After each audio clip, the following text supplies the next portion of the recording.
laminated condenser natin pang crosswind.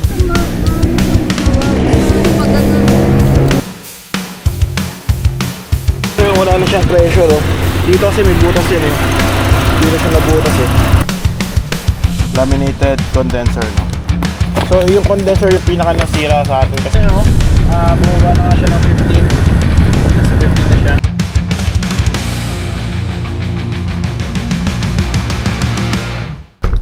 So yun mga pre no, dumating na yung laminated condenser natin pang crosswind na ilalagay natin dun sa Kia Pride. Papa-convert natin to no. Ito pala, laminated evaporator pala to no. Hindi pala siya condenser. Expansion valve pang crosswind din. Kasi sabi nila kailangan daw yon. Tapos laminated condenser no. So yung condenser yung pinaka nasira sa atin kasi wala na siyang pressure oh.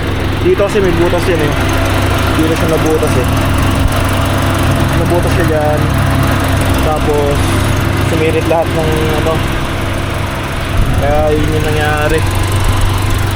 Nalaman yung baka masira yung compressor. So yun yung nangyari. Yan, dito sumirit. No, kasi tumatama tong fan na kinabit ko. Mali ako nakabit ng fan. Masyado siyang nakadikit dun sa ano. So pag nagpa-bounce yung sakyan, kumakaid siya dun sa gilid o nabutas. Sana lang hindi nasira yung compressor kasi nauubos niya yung ano eh, yung freon eh. Ayun.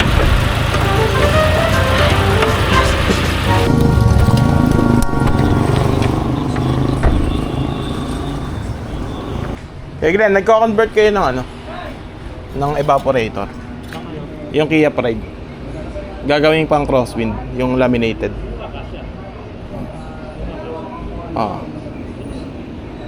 Magkano labor nun? Kasama pre yun.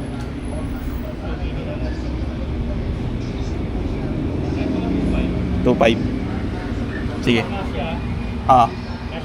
Kasya naman daw. Kasya daw eh. Sabi sa mga sa group eh. Kasi yung isa nakapag-convert na rin ng crosswind, kasya naman daw. Sige, pasok ko na. Papagawa ko. Kaya ba ngayong araw? Sige, pasok ka na.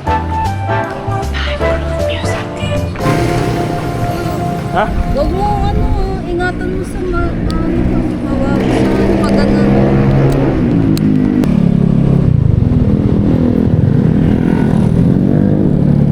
Feeling ko yung bengkong mo, mga nasa 800 lang yun doon.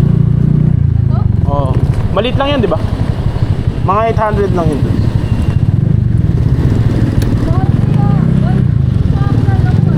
Ba't ang mahal doon?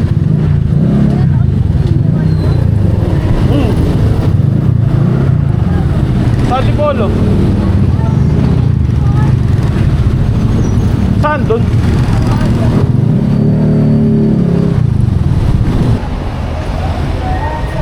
Filter dryer. Kia Pride 816 ata yun. Filter dryer pang ano mo? Anong gusto mo? Shotgun. Kia Pride. Kia Pride? 816 daw yung ano size, sukat. Ito. Yan ba sir, bakal? Ganyan. Ganito yun. Ganyan. 516. Ayan na. Tapos ano? Pan. Condenser pan paigop.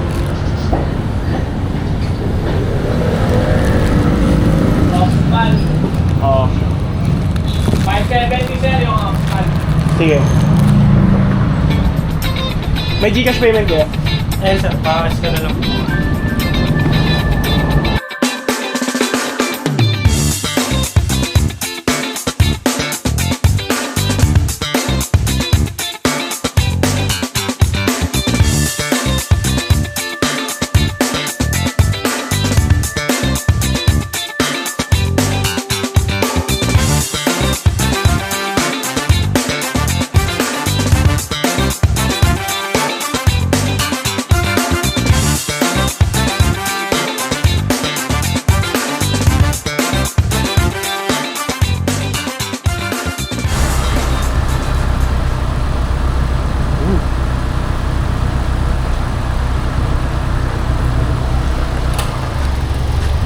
Yan, naglolo ko yung connection. Minsan pagka daw automatic, di ba? Yeah. Hindi na siya bumabalik. Gagi, nag-automatic na siya kahit nakabukas yung bintana.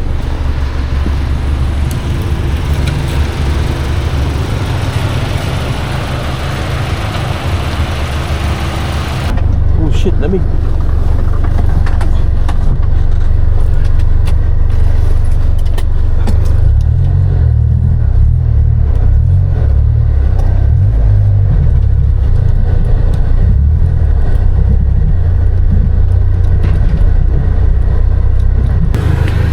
Tapos na nga gawin tong ating Kia Pride at yun. So far lumamig naman yung aircon, no? So kinonvert natin siya papuntang crosswind na laminator, no? Laminated laminated evaporator. Tapos yun, ano?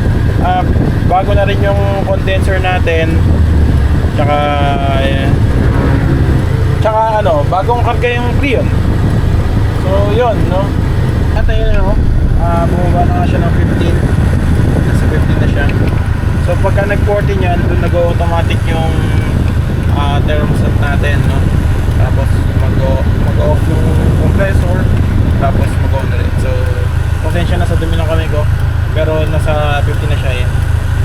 So medyo hapon-hapon na. Hindi ko lang alam kung ganito pa rin siya mangyayari kung tanghaling tapat. Medyo hapon na. Pero maalinsangan naman ngayon eh. So I think medyo nag-improve naman siya ng bagya. Tingnan na lang natin sa mga susunod na kabanata. At ayan, no? Hanggang dito na lang sa video na to, mga amigo. So maraming salamat sa panonood. At kung hindi ka pa nakasubscribe, i-click mo na yung subscribe button. At kung sa Facebook mo to napanood, i-follow mo na ako dyan sa page ko.